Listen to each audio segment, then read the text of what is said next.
daftar harta kekayaannya pun Ya. juga ini yang gubernur paling kaya. Apa tanggapan Bu Shirley? Memang Iya. begitu datanya.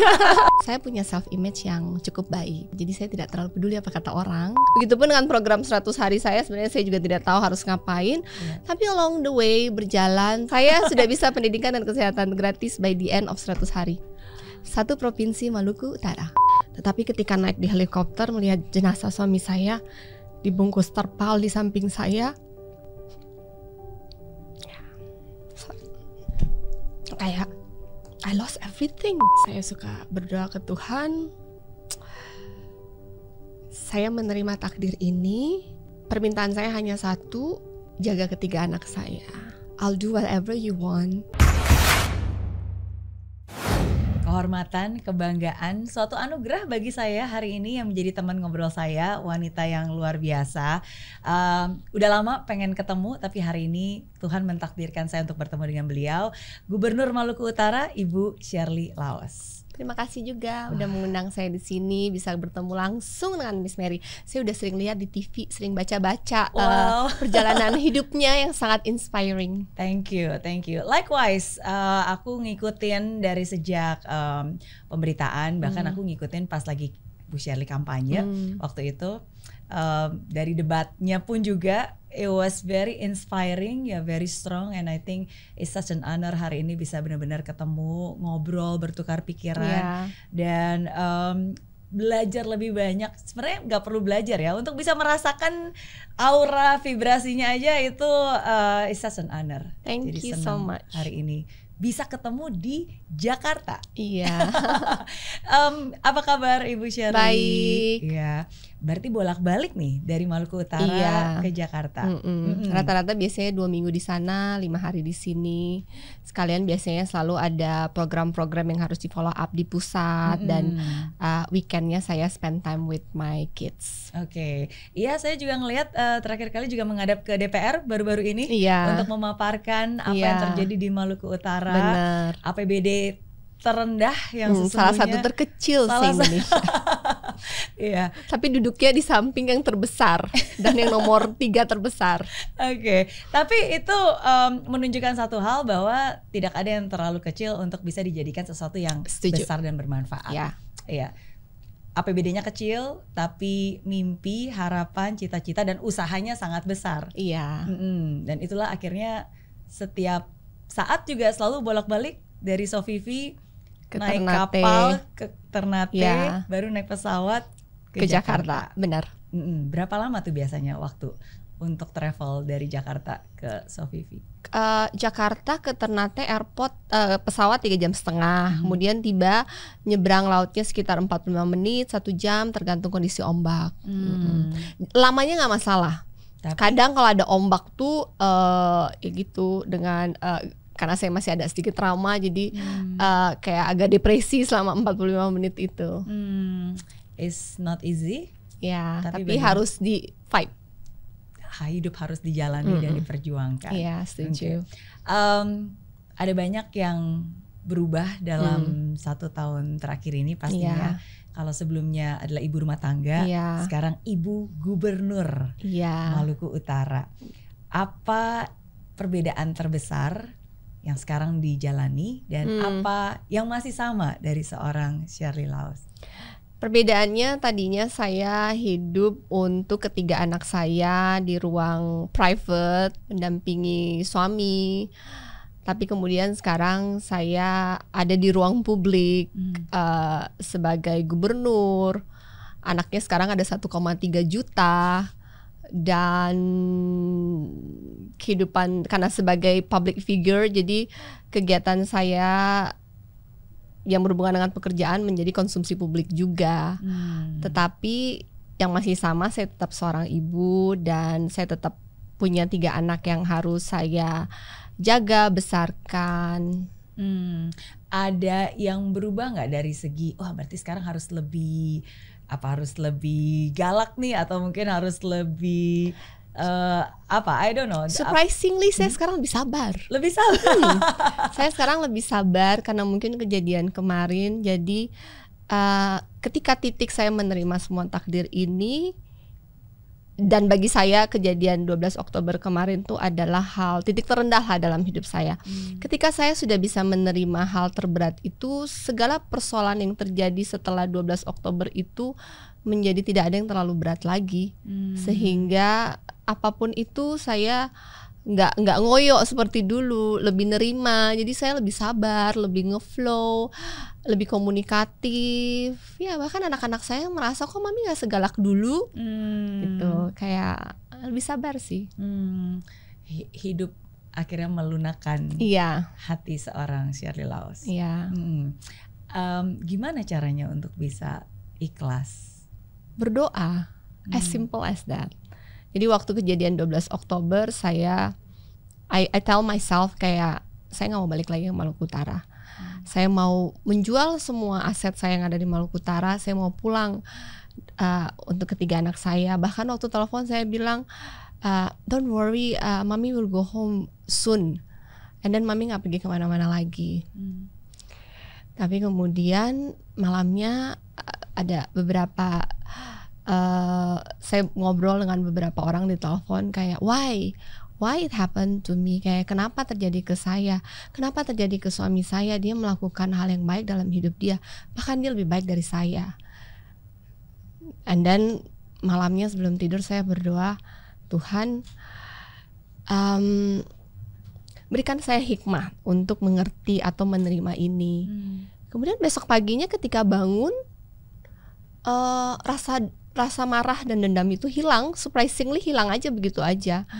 Terus ketika perjalanan dari rumah saya tidur malam itu menuju ke helikopter, kayak ada satu feeling mengatakan mungkin ini takdir yang saya harus lewati, terima, merasakan bagaimana kehilangan seseorang yang sangat saya kasihi karena pelayanan kesehatan yang kurang baik. Dan itu sebenarnya dirasakan oleh banyak masyarakat di Maluku Utara yang nggak bisa ngomong apa-apa, yang hanya bisa menangis dan pasrah. Dan rasanya seperti ini, rasanya nggak enak banget. Mungkin Tuhan izinkan saya merasakan itu sehingga saya bisa merubah ini. And then setelah itu saya menerima, tentu tidak 100%, tapi kayak 50%-nya ketika saya naik helikopter, jenazah suami saya di samping. Ironisnya tuh kayak berapa hari sebelumnya kan baru keluar tuh hasil survei bahwa almarhum itu udah 40% tertinggi. Kita punya kapal yang saat itu cukup nyaman dan besar, like secara manusia kita punya fasilitas, kita punya rating tertinggi, kita punya banyak hal yang tidak dimiliki oleh paslon yang lain secara manusia. Tetapi ketika naik di helikopter melihat jenazah suami saya dibungkus terpal di samping saya, semua itu tidak ada gunanya. Kayak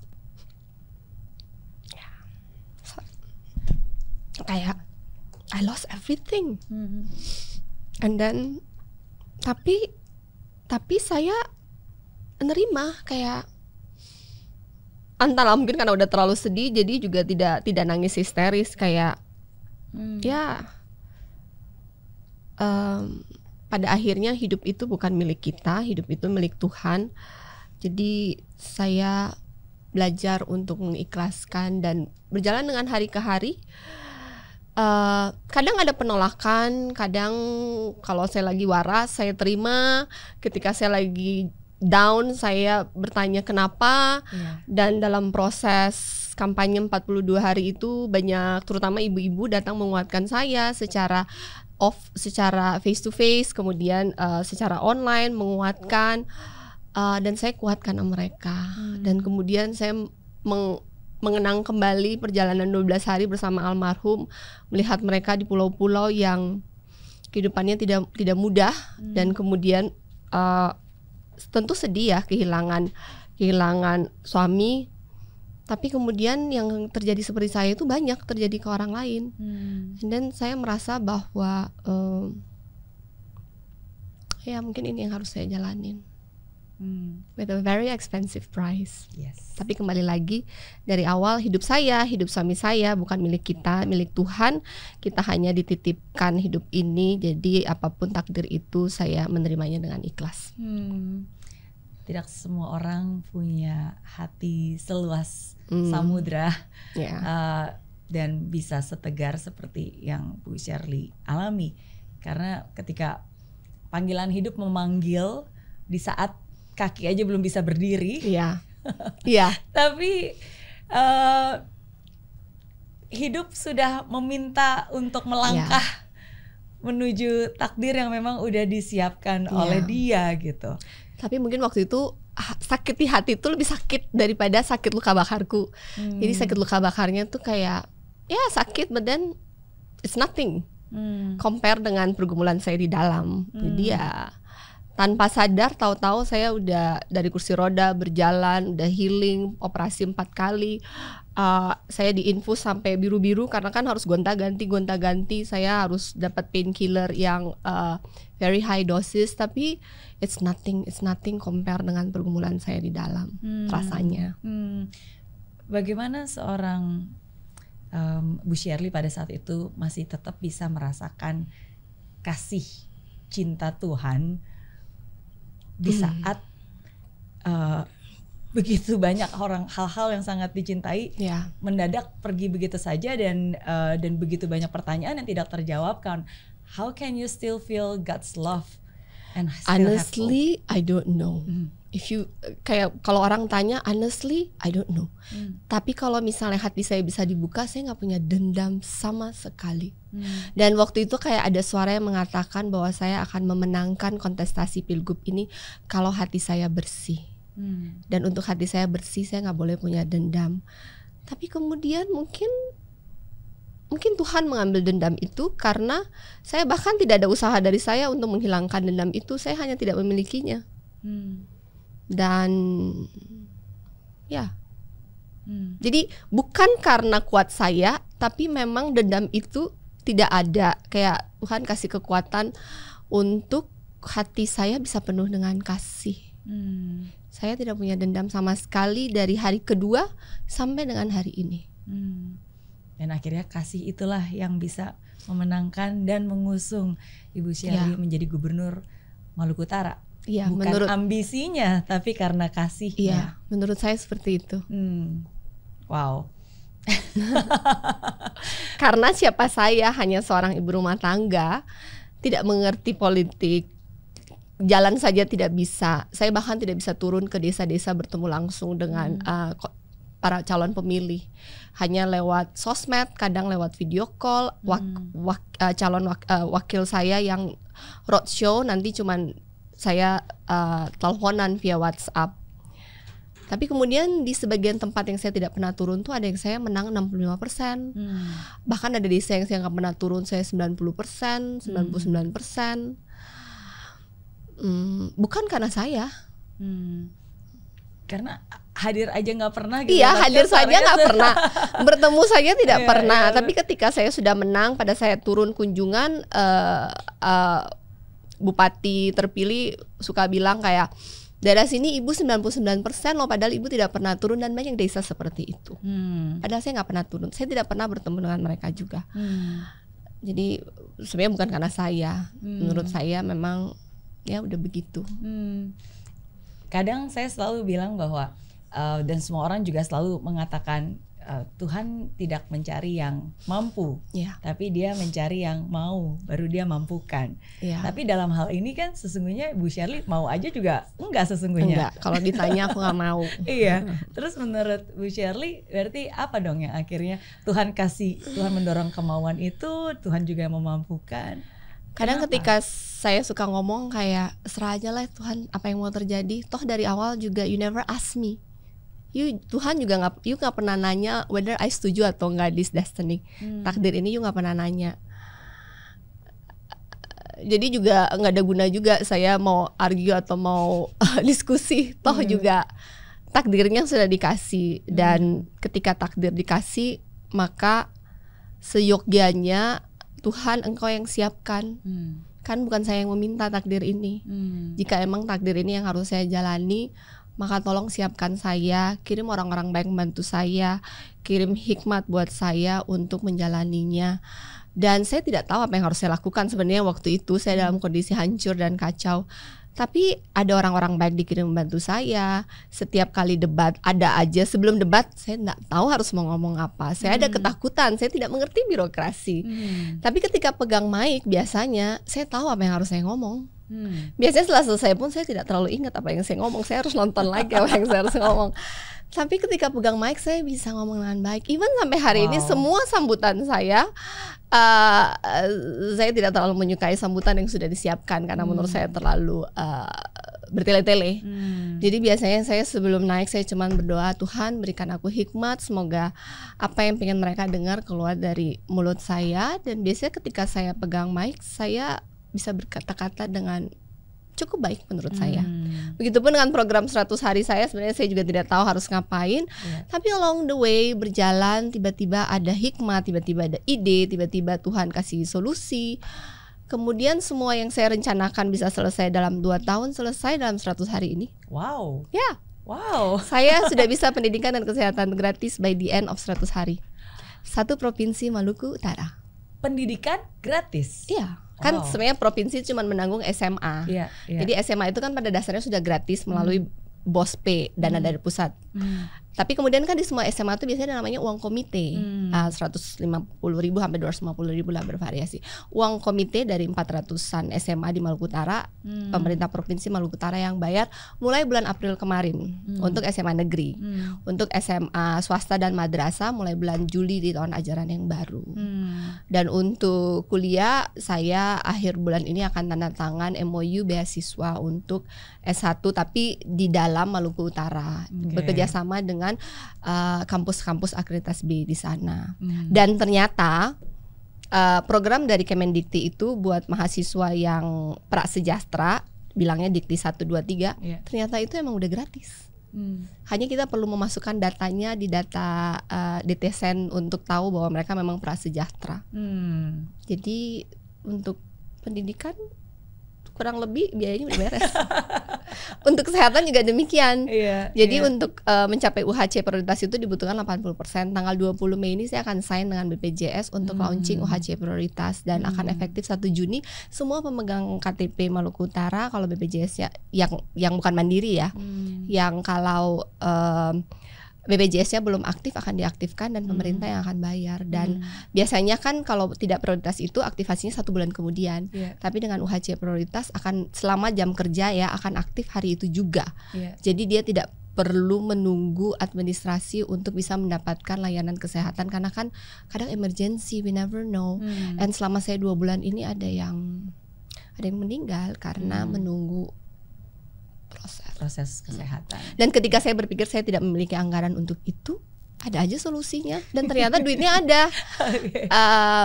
Dan bisa gratis dalam 100 hari. Pendidikan dan kesehatan yang menjadi tanggung jawab provinsi. Kalau menurut Bu Shirley, bagaimana seseorang yang awalnya nggak ngerti birokrasi, seorang ibu rumah tangga, terus tiba-tiba sekarang bisa langsung mengeksekusi dan menjalankan program-program dan terrealisasi dengan baik? Apa yang menjadi percepatan? Pertama, saya memang sangat suka belajar. Saya kalau tidak tahu, saya belajar. Saya tidak malu bertanya. Dan hikmat tentu dari Tuhan. Tapi ketika kampanye saya selalu bilang, kita istri ibu rumah tangga, ketika dikasih jumlah uang dari suami, kita ngatur ada makanan selalu di meja. Bahkan ibu-ibu yang dalam kondisi ekonomi agak sulit pun kadang uang pas-pasan selalu ada makanan di atas meja. Bayangkan, dan sebagai pengusaha biasanya kita pendapatan harus dicari dulu kan, baru kita bisa spend. Tapi di dalam pemerintahan kan sebenarnya jatah pendapatan sudah ada. Kita hanya perlu mengelolanya dengan baik, efektif, produktif untuk 1,3 juta anak-anakku ini. Jadi menurutku nggak sulit sih. Menurutku, saya hanya perlu baca. Saya perlu baca semua. Ini nggak penting pindahin ke sini, ini nggak penting pindahin ke sini. Oh ini nggak produktif gitu. Fokus aja. Nah jadi ini satu hal yang mungkin dibalik kerendahan hati seorang Shirley Laos, dibalik keikhlasan dan juga ketaatan untuk oke, Tuhan mau apa? Oke, saya jalankan. Tapi sesungguhnya ada kerja keras, ada usaha yang luar biasa. Kayak tadi kan Bu Gubernur, Bu Shirley juga selalu bilang pertama, oke, kalau gitu kalau saya belum tahu, saya harus cari tahu. Berarti kan kerendahan hati untuk terus belajar dan bertanya dan mengejar informasi itu. Karena gimana kita bisa melakukan sesuatu kalau kita aja nggak tahu informasinya. Ya, dan itu sangat terlihat karena walaupun sebagai Gubernur Maluku Utara yang ibu kotanya ada di daerah yang sangat terpencil Sofifi, tapi tetap harus connect ke pusat, tetap harus bolak-balik karena bagaimanapun juga kan di daerah tetap harus berkoordinasi dengan sumber resourcesnya yang ada di pusat. Dan kalau benar-benar tahu dan dengan orang yang tepat, sesungguhnya ada banyak sumber-sumber yang udah ada, tapi ya perlu di-connect, perlu diusahakan, perlu diberdayakan, dan itu yang sesungguhnya Bu Shirley Laos lakukan. Ya intinya kalau kita mau belajar, bertanya, pasti bisa sih. Karena saya terus terang ketika dilantik saya bingung nih harus ngapain 100 hari ya. Tapi hari ini saya lumayan mengerti. Saya bisa menjelaskan APBD dengan sangat cukup baik. Oke, saya jadi penasaran tentang masa kecil dari Bu Shirley dan bagaimana Bu Shirley dididik. Karena saya percaya siapa kita saat ini itu pasti amat sangat terbentuk. Seorang Shirley Laos yang sangat tangguh, kerja keras, cerdas. Pasti masa kecilnya pun juga dididik seperti itu. Lahir di Ambon. Oke. Apa yang paling diingat dari masa-masa kecil pada saat itu? Saya dididik oleh orang tua yang selalu memprioritaskan keluarga. Saya punya family time dan quality time yang cukup. Saya diajarkan tentang kasih, tentang kejujuran dan kerja keras karena papa saya juga mulainya dari nol sampai akhirnya sukses secara bisnis. Saya melihat langsung kerja keras papa saya sehingga dalam waktu kecil cita-citanya waktu itu pengennya jadi businesswoman. Tapi kemudian selesai kuliah terus menikah. Saya menikah di usia yang cukup muda. Umur berapa? Waktu tahun nikah itu 23. Jadi saya sempat kerja setahun tapi kemudiannya menikah. Ketika menikah karena suami juga pengusaha, jadi saya jadi ibu rumah tangga, paling mendampingi suami, tapi tidak bekerja secara profesional.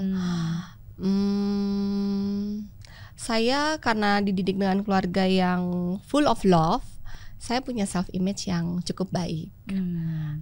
Jadi saya tidak terlalu peduli apa kata orang karena saya punya self image yang cukup utuh. Dan apapun permasalahannya saya selalu kembali kepada Sang Pencipta. Saya tidak mencari di mana-mana, saya selalu ke Sang Pencipta dulu. Kemudian biasanya nanti ada orang-orang baik yang dikirim untuk membantu saya. That's what I believe selama ini. Dan almarhum suami saya selalu mengajarkan bahwa keikhlasan kita dalam hidup yang menentukan keberhasilan di masa depan. Dan dalam proses sudah lewat 6 bulan ini, saya merasa ketika memang saya ikhlas menerima ini, hati saya tetap bersih. Saya tidak tahu harus ngapain, tapi selalu ada solusi dari semua permasalahan yang saya hadapi hari demi hari. Apa nasihat dari ayah atau ibu, panggilnya papa, mama atau ayah ibu? Papa. Apa nasihat dari papa atau mama yang paling diingat ketika waktu masa kecil? Jadi orang tuh harus jujur, tidak boleh menyusahkan orang lain. Dan keluarga adalah segalanya. Jadi keluarga itu nomor 1. Dari sejak kecil itu selalu. Sejak kecil. Seperti itu ya. Oke. Gimana caranya untuk bisa ikhlas menjadi ibu rumah tangga pada saat itu? Padahal kan kayak Bu Shirley sendiri pasti punya cita-cita pengen jadi pengusaha. Apalagi orang tua juga pengusaha. Tapi ketika menikah, gimana caranya untuk bisa dalam hati, dalam kata lain, ya udah kalau gitu tetap saya mensupport suami deh. Awalnya ada pergumulan ya, dari pengen jadi wanita karir, kemudian cuma jadi ibu rumah tangga, terus membandingkan dengan teman-teman saya yang sukses di karir tuh ada pergumulan itu. Tapi ketika punya anak, ketika kita punya anak kan kemudian tiba-tiba kita punya rasa sayang, cinta yang melebihi segalanya. Jadi saya menikmati menjadi ibu, fokus ke anak-anak. Saya sangat menikmatinya.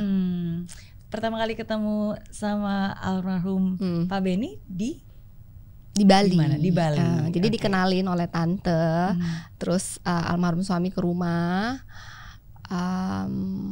Singkat sih, kita kenalan cuma 1 bulan, terus kita tunangan. So fast. Yeah. How do you know that he's the one? Ada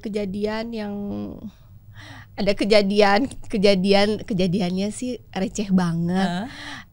Ada hujan, waktu itu hujan, terus mobil saya di luar, terus banjir selutut. Terus si Pak Benny almarhum keluar buat masukin mobil saya ke garasi. Entahlah kenapa malam itu saya merasa bahwa ketika saya merasa bahwa dia punya fighting spirit yang baik, bahwa ketika kan kita nggak pernah tahu, karena secara ekonomi papa saya pernah di atas, pernah di bawah, terus balik lagi ke atas. Saya merasa saya harus menikah dengan seseorang yang ketika ada zona tidak nyaman dia bisa fight back. And then sukanya karena itu. Terus aku merasa, and then papi saya ketemu dan papi saya suka sama Pak Benny, and then ya udah saya merasa that he's the one. As simple as that. Wow. It doesn't make sense, tapi alasannya itu sebenarnya kalau ditanya kok saya bisa tahu dia. Sesimpel itu saya merasa, dan I think he's the one. Padahal katanya awalnya agak gak suka karena orangnya dominan banget, suka ngotot, tetap gak suka selama pernikahan, tetap gak suka karena dia sangat dominan. Oke. Tapi kemudian dari almarhum lah saya belajar banyak. Karena beliau beneran fighter, and then punya hati yang sangat besar, full of love, sangat tidak selfish, dan menjalankan apa yang diyakininya. Saya dengar juga semua hal yang biasanya ada di Alkitab, di Bible itu dijalani. Menjalani hidup sepenuhnya. Bahkan ketika kita menikah 100% dari angpau kita disumbangkan. Katanya apa? Buah sulung ya? Persembahan sulung, ya. 100%. Wow. Saya cuma rekap. Setelah rekap 100%. Oke.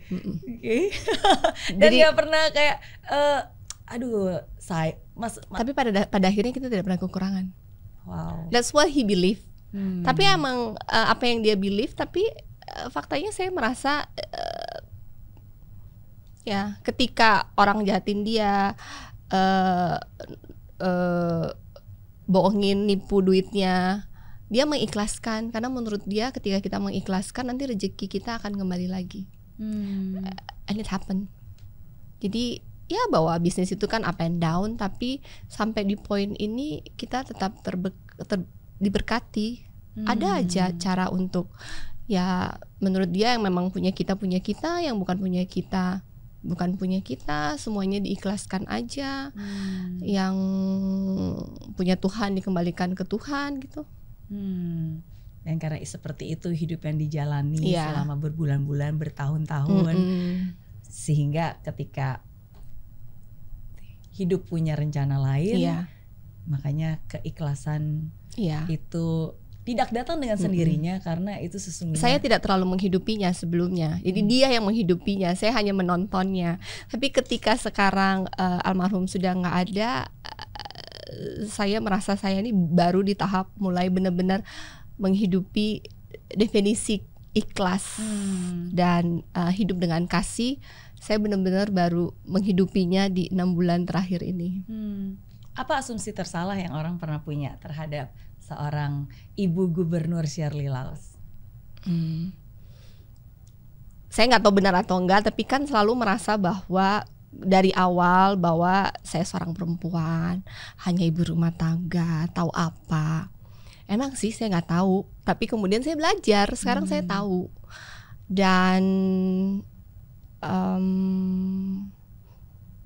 kadang tidak semua hal harus dilakukan dengan keras. Kadang-kadang dan berjalan dengan waktu banyak permasalahan diselesaikan sesimpel berkomunikasi dan dilakukan dengan kasih.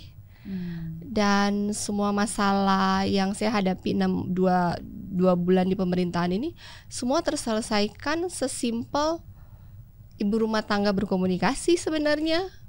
Kan ada masalah, kita pecahkan masalah, kita cari solusinya, duduk bersama, bapak-bapak mau apa, maunya begini, kita begini, bagaimana kalau kita begini aja? Oke.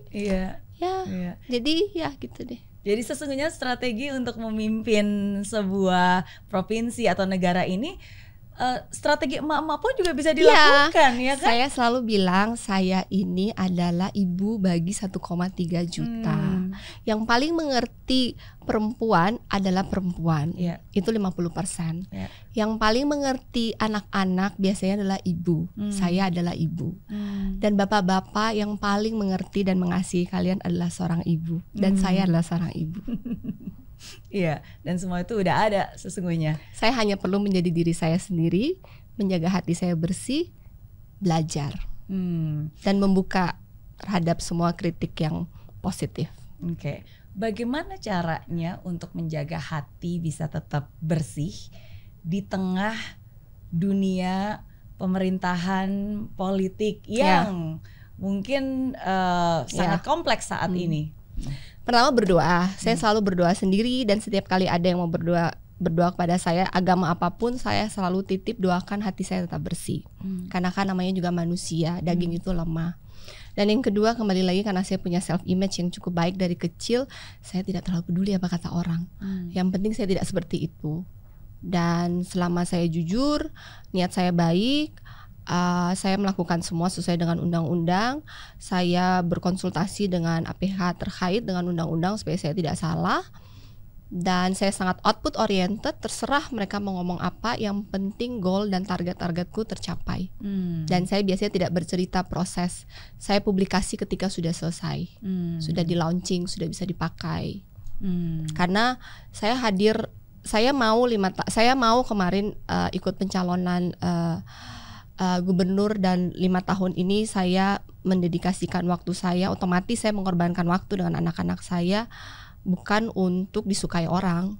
Saya hanya pengen melanjutkan gagasan besar dari almarhum suami saya. Beliau selalu mengatakan bahwa sebenarnya APBD ini kalau dipakai dengan baik, masyarakat Maluku Utara itu bisa sejahtera. Dan tugas dari pemerintah itu hanya mengadministrasikan keadilan. Jadi saya hadir cuman untuk mau menunjukkan bahwa ya APBD kita memang kecil, tapi by 5 tahun dari sekarang saya bisa mengatur APBD yang kecil ini untuk mensejahterakan 1,3 juta itu dalam arti basic needs ya. Dan tugas saya hanya mengadministrasikan keadilan, bahwa hak rakyat dikembalikan kepada rakyat.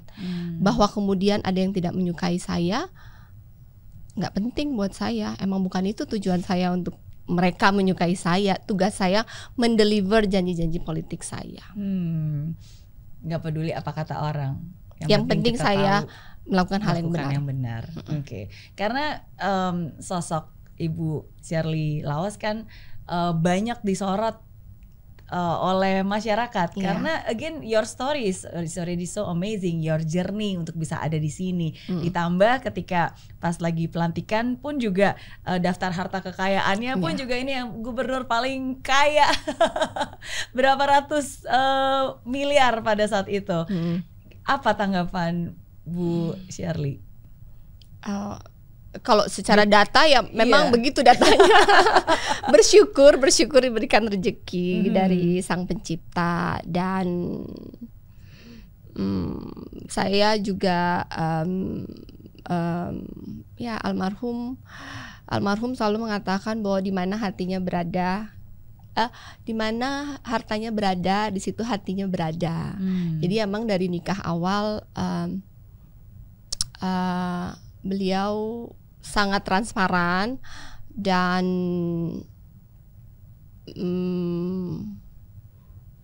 anehnya ketika sebelum kejadian sebenarnya mempersiapkan diri demi pilkada supaya kemudian tidak diganggu-ganggu. Tapi kemudian sebelum kejadian tuh banyak hal almarhum menyediakan untuk anak-anak, untuk saya, masalah-masalah yang besar udah diberesin. Kayak kan pergumulan nih waktu itu mau maju atau tidak selama 2 tahun. Pergumulan, berdoa, kadang suka cerita almarhum berdoa ke Tuhan, jika ini selesai saya maju. Terus sudah selesai dia mencoba lagi, jika ini selesai maka saya maju. Ada kurang lebih 8 list dan semuanya selesai. Akhirnya almarhum maju, tapi dengan 8 itu selesai 90% permasalahan itu sudah beres. Jadi pada saat ini kalau di flashback lagi, banyak hal yang almarhum sudah sediakan untuk saya, anak-anak, yang ketika hari ini saya fokus, bisa dikatakan 60% waktu saya mengurus pemerintahan Provinsi Maluku Utara, anak-anak dan saya secara ekonomi kita sudah disiapkan tanpa harus terlalu bingung lagi. Mungkin Tuhan tahu bebannya tidak bisa terlalu berat sekaligus ya. Jadi ya saya bersyukur juga sudah disiapin banyak hal oleh almarhum. Bahkan ketika almarhum masuk di politik 2017 kan saya menggantikan menjalankan perusahaan. Sudah lama kan menjadi ibu rumah tangga, sudah tidak ingin lagi menjadi wanita karir. Tapi almarhum suka bilang kamu harus belajar. Jadi kalau ada apa-apa dengan saya kamu bisa ngelanjutin. Gitu. Itu udah kayak 10 tahun lalu ngomong-ngomong seperti itu. Dan hari ini kalau di flashback semua, saya hari ini bisa seperti ini karena memang sudah dipersiapkan. Walaupun saya mungkin almarhum juga tidak tahu untuk ini, tapi saya seperti ini karena belajar selama 20 tahun oleh almarhum. Sudah bagian dari rencananya dia juga. Ya, gampangnya biar bisa nerima, mikirnya begitu. Tetap berprasangka baik ya. Iya. Almarhum Benny Laos terjun di dunia politik dan masuk partai politik. Apakah seorang Shirley? Saya untuk saat ini belum tahu. Karena pasti banyak yang mengundang, banyak yang membuka pintu pastinya. Cuman saya selalu bilang dari ibu rumah tangga menjadi kepala daerah itu udah sesuatu yang sangat huge. Saya tidak mengerti birokrasi, izinkan saya belajar dulu dan izinkan saya punya prestasi. Karena jika harus belajar birokrasi dan masuk di dunia politik bersamaan, I think it's too much. One step at a time. One step at a time. Walaupun sekarang menjadi ibu dari 1,3 juta penduduk yang ada di Maluku Utara, tapi tetap juga ibu dari 3 orang anak yang butuh perhatian, butuh kasih, butuh waktu. Gimana cara Bu Shirley membagi waktu dan still have quality time and build that connection and relations? Sekarang setiap 2 minggu, kurang lebih 2 minggu, kalau tidak ada panggilan mendadak, saya 2 minggu di Maluku Utara, kemudian di Jakarta sekitar 5 hari. Siangnya urusan bertemu dengan di kementerian, malam weekendnya sama anak-anak. Dan anak-anak kan juga udah di usia 19, 18, 16, mereka juga udah sibuk dengan kehidupan mereka masing-masing. Kita lebih ke quality time aja. Frekuensi tidak banyak, tetapi ketika ada hal-hal yang mau didiskusi, mereka bisa call atau kita liburan bareng. Kalau dulu sering liburan bareng, sekarang kan harus izin. Tapi tetap saya usahakan setahun 3 kali. Oke. Apa nasihat yang Bu Shirley selalu terus titipkan atau terus ingatkan kepada anak-anak, apalagi sekarang anak-anaknya remaja kan? Bahwa sering nasihatin mereka nggak sih? Ya, bahwa ya saya mengerti ya, untuk semua anak muda pasti tidak ingin diatur, tapi dengan posisi maminya sekarang sudah menjadi pejabat publik, mereka pun harus beradaptasi. Dan kemudian karena mami sekarang adalah single mother, so kalau dulu papi kerja, mami yang ngurusin anak-anak. Sekarang kan mami adalah papi, tapi mami juga mami. Jadi minta tolong mereka untuk bisa have self control yang lebih baik, bisa bantu porsi mikirin masa depan mereka juga. They do their part. Mami, saya cuman menasehati, mengontrol, tapi saya nggak bisa detail seperti dulu lagi. So please help me, karena kan saya sekarang sendiri gitu. Tapi sekarang keputusan-keputusan penting dalam hidup saya diskusinya sama anak-anak. Kalau dulu kan diskusinya sama suami, emang nggak ada hal yang penting juga sih dalam hidup. Sekarang diskusinya sama anak-anak, dan kadang nasihat mereka ketika saya galau dan bingung, jawaban mereka yang simple tapi honest itu solve the problem. Gitu. Jadi saya sering berdiskusi sama mereka, mami kayak gini, baiknya kayak gimana ya, what you think gitu. They're very matured. Mereka punya kedewasaan yang sangat luar biasa. Karena kan ketika kampanye kemarin mereka juga ikut mendampingi, mereka juga speak up, mereka memberikan kekuatan yang luar biasa juga. Sebenarnya saya memaksa kuat untuk mereka karena saya harus kuat. Kalau saya nangis, mereka biasanya juga nangis, jadi saya harus kuat. Tapi melihat mereka sekuat itu pun ada rasa bangga. Saya selalu ngomong kalau misalnya papi bisa ngelihat kamu, atau papi di surga mungkin dia udah bragging ke everyone, look my children, they are so mungkin karena anak saya dulu nggak seperti itu, agak sedikit manja dan tidak bisa ngomong di publik. Tapi ketika tidak pernah ngomong di publik. Tapi ketika keadaan memaksa, mereka bisa. Saya juga agak surprise sih. Ya, pada intinya ketika keadaan memaksa semua bisa.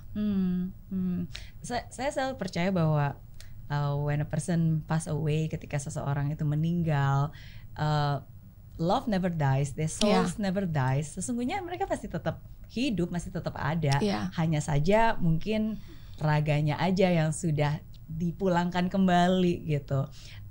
Pernah nggak sih merasa bahwa he is still with you, mungkin dalam mimpi atau mungkin he say something? I mean, I don't know. Saya sih jarang mimpi, saya jarang mimpiin almarhum. Cuman buat mereka yang biasanya punya kemampuan spiritual, suka bilang bahwa almarhum ada di sekitaran saya selalu gitu. And then saya merasa beberapa hal, keputusan, cara saya berbicara, cara saya bernegosiasi, cara saya mengambil keputusan kok jadi mirip almarhum sekarang dengan versi perempuan.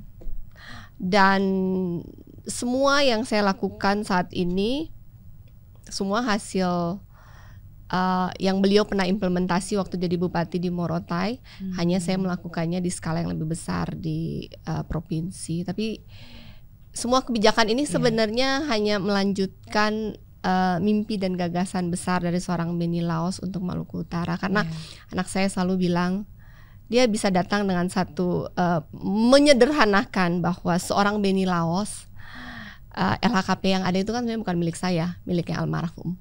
Aset itu adalah milik almarhum. Seorang Benny Laos, dia punya, ya secara manusia dia punya semuanya. Dan dia memberikan kita kehidupan yang sangat baik. Kita bisa kasih apa untuk membalasnya. Anak saya yang gede bilang, kemarin waktu mereka berjuang, mereka bilang,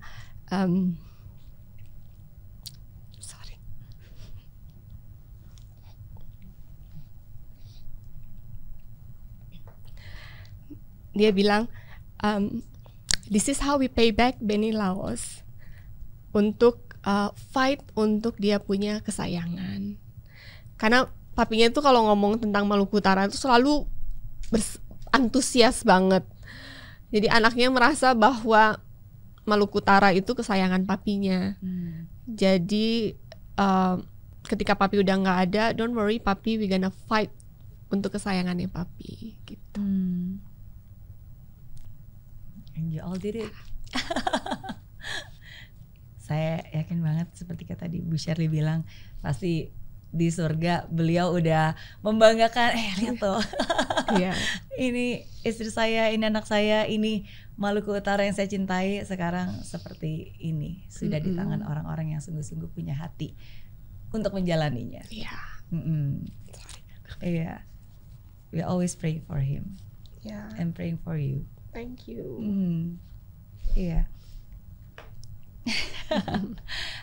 Apa yang masih sering didoakan oleh Ibu Shirley?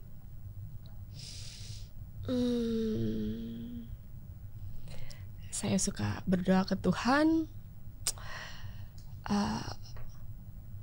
Saya menerima takdir ini. Permintaan saya hanya satu, jaga ketiga anak saya.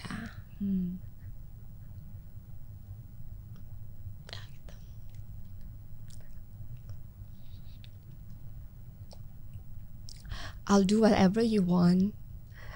Ketika takdir saya adalah, saya nggak tahu apa takdir saya, tapi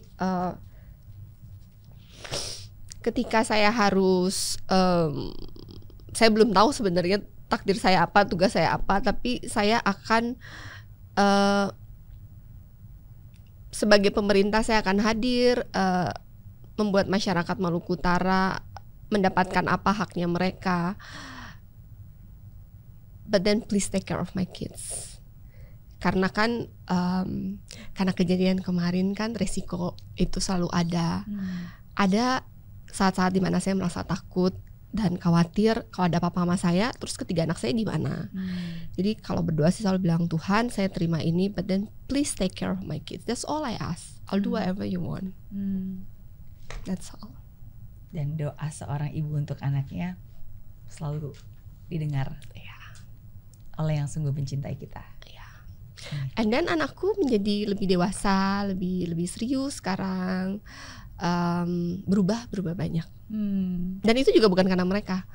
Menurut aku itu karena kasih karunia dari Tuhan. Kasih bisa mengubah segalanya. Kasih bisa mencetak sejarah yang gak pernah dipikirkan, dibayangkan orang di mata dunia. Sesungguhnya hari ini bisa sungguh-sungguh terjadi. Bukan karena ambisi, bukan karena kekuatan diri sendiri, tapi karena kasih. Terima kasih sudah berbagi begitu banyak pengalaman hidup. Kalau boleh saya tanya satu pertanyaan terakhir, dari begitu banyak hal yang hidup sudah berikan kepada Ibu Shirley, kesulitan, kebaikan, tantangan, apa nih pembelajaran berharga yang Bu Shirley bisa bagikan kepada semua yang hari ini sedang menonton? Saya nih tahun ini 43 tahun ya. Still young. Ya. Kejadian 12 Oktober kemarin itu titik terendah dalam hidupku. Tapi kemudian hari ini saya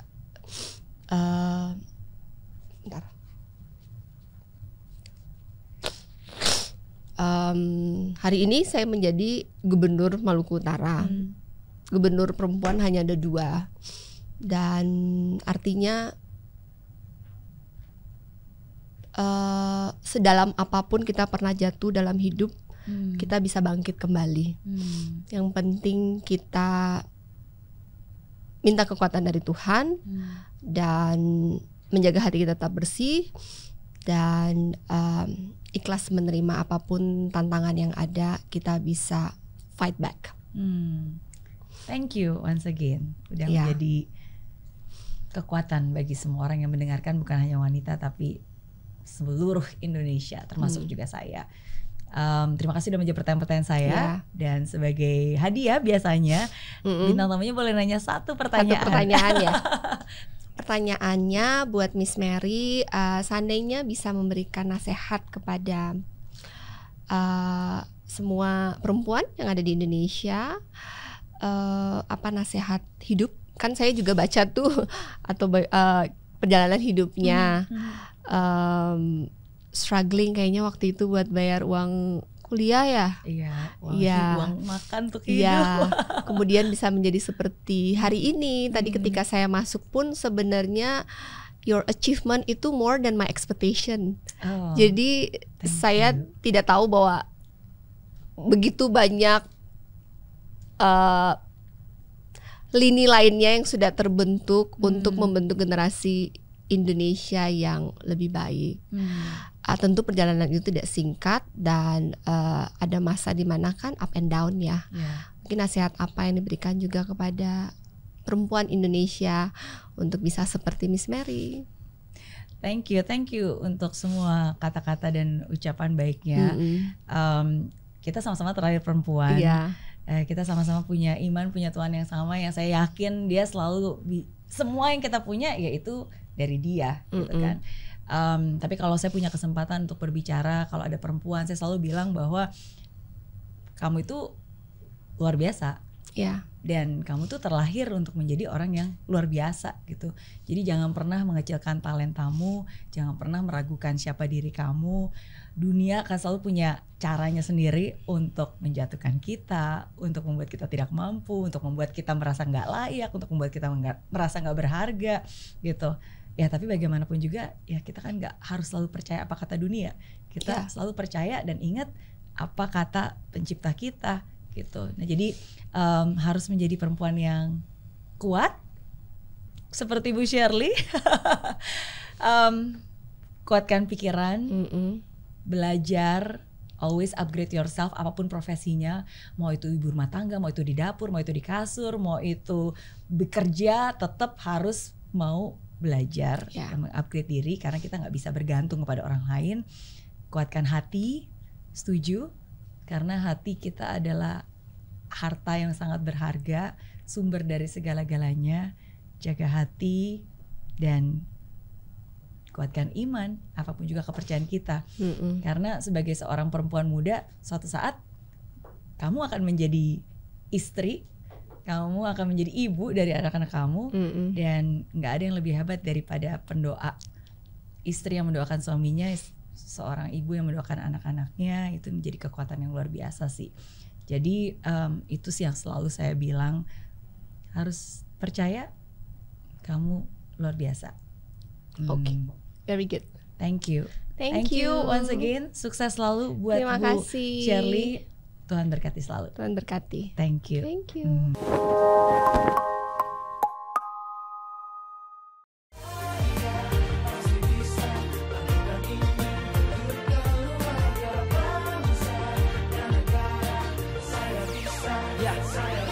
Laksana bumi tanpa hujan, hidup tanpa tujuan, kering dan mati tanpa hijaunya tumbuhan. Demikian kalau mimpi tak kunjung terjadi.